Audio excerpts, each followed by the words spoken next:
Oi, gente, tudo bem?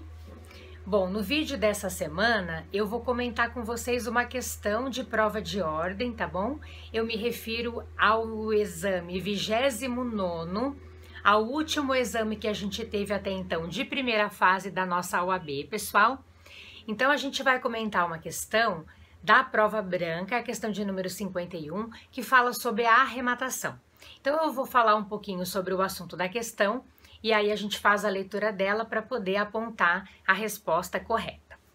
É o seguinte, gente, quando a gente tem um bem penhorado num determinado processo, o processo vai caminhar e vai chegar um momento em que esse bem penhorado vai ser expropriado, né?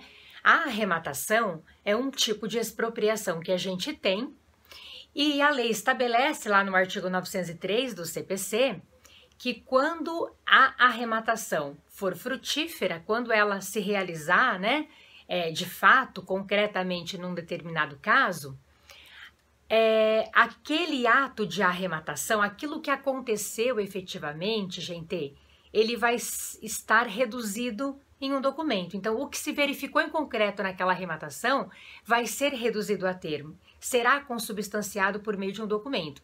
E esse documento é chamado de auto de arrematação, tá? Nós temos o auto de adjudicação, o termo de alienação, que é a mesma coisa, possuem a mesma finalidade, mas o nome varia de acordo com o tipo de expropriação. Aqui, como a gente está falando da arrematação, o documento que materializa de fato o ato de arrematação, ele é chamado de auto de arrematação. E a lei coloca claramente no caput do artigo 903, que é assinado este auto pelo juiz arrematante leiloeiro, a arrematação será perfeita, acabada e retratável, ela vai estar ok, bonitinho. O mesmo artigo, gente, estabelece, porém, lá no parágrafo 1º, que existem algumas situações que são capazes, né, desde que o interessado alegue essas situações, que são capazes de invalidar uma arrematação que se verificou. E uma dessas situações que pode gerar essa invalidade é a alegação de preço vil, que é a questãozinha do problema que a gente vai colocar aqui, pedido pelo examinador da prova da ordem, tudo bem? Então, a lei diz o seguinte: a aperfeiçoada arrematação, com a assinatura do auto, conforme a gente já mencionou, se nos 10 dias posteriores a esse aperfeiçoamento o interessado alegar essa situação que venha gerar essa invalidade da arrematação, nesse prazo, se ela fizer essa alegação nesse prazo de 10 dias após o aperfeiçoamento da arrematação, basta que ela faça uma petição ao juiz da causa, ao juízo ali, que conduz aquela execução, para que o juiz faça essa análise, a análise dessa alegação feita por este interessado, tá bom? Por quê, gente? Porque a lei estabelece que após esses 10 dias, não havendo alegação nenhuma de invalidade, o juiz vai mandar expedir a carta de arrematação ou mandado de entrega, enfim. Por que isso? Porque carta de arrematação, que é uma coisa parecida com auto de arrematação, né, gente? Mas é diferente, são institutos diferentes. Carta de arrematação é um instituto, algo que vai se verificar quando você tem bem imóvel penhorado e aquele que adquire um bem imóvel penhorado arrematado, né? Aquele que arremata, aquele que adquire este bem por meio dessa arrematação, ele vai ter que efetuar a transferência de propriedade desse bem. E a gente sabe que a transferência de propriedade de um determinado bem imóvel, para que ela se verifique, para que ela se opere, é preciso que haja o registro, né? Então, o adquirente ele vai levar essa carta de arrematação ao cartório de registro imóvel para que se faça o registro, para que se tenha transferência de propriedade, enfim. Quando o bem for móvel, não há necessidade da expedição da carta de arrematação, né? Enfim, gente, então a lei prevê que se nos 10 dias posteriores ao aperfeiçoamento da arrematação nenhuma alegação de invalidades for realizada ali, o juiz vai mandar expedir a carta de arrematação, mandado de entrega, enfim, nos termos do parágrafo 2º do artigo 903. E aí a lei continua para nos dizer o seguinte: se eventualmente este interessado pretender alegar qualquer das invalidades ali regulamentadas pelo parágrafo 1º do artigo 903, pessoal, após a expedição da carta de arrematação, do mandado de entrega, enfim, nos termos da legislação, aí essa alegação deverá vir por meio de uma ação autônoma nos termos da lei.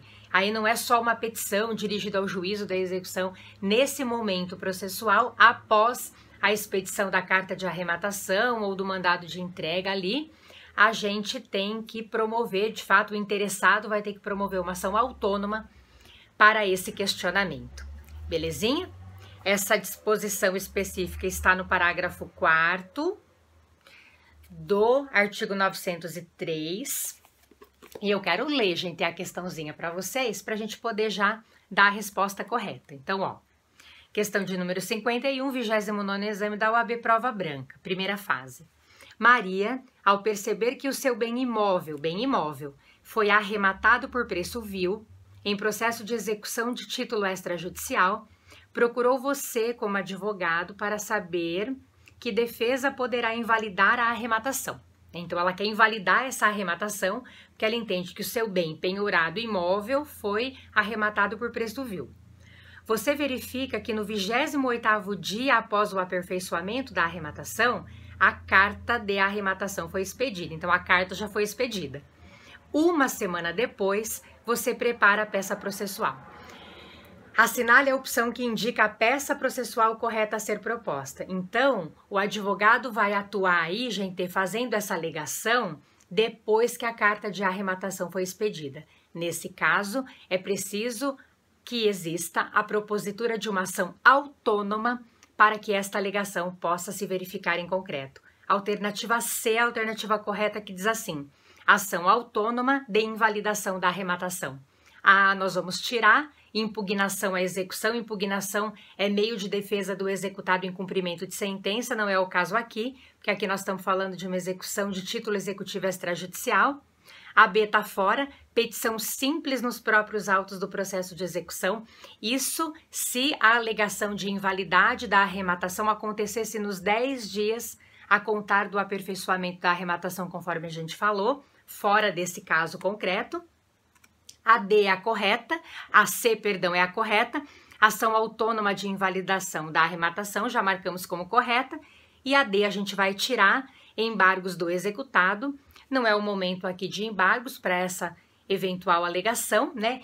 Muito embora a gente saiba que os embargos do executado também, de fato, é a defesa que ele tem envolvendo o título executivo extrajudicial aí, nos termos do artigo 914 e seguintes, mas não é o caso específico para esse momento processual em que nós nos encontramos, gente. Tudo bem? Então, espero que vocês tenham curtido aí. Eu acho que é interessante de vez em quando a gente falar um pouco sobre algumas questões da prova da ordem, né? Isso ajuda bastante. Então, espero que vocês tenham curtido, gostado do vídeo, curte lá, se inscreve no canal se você ainda não é inscrito. Muito obrigada pela companhia, um beijo e até semana que vem.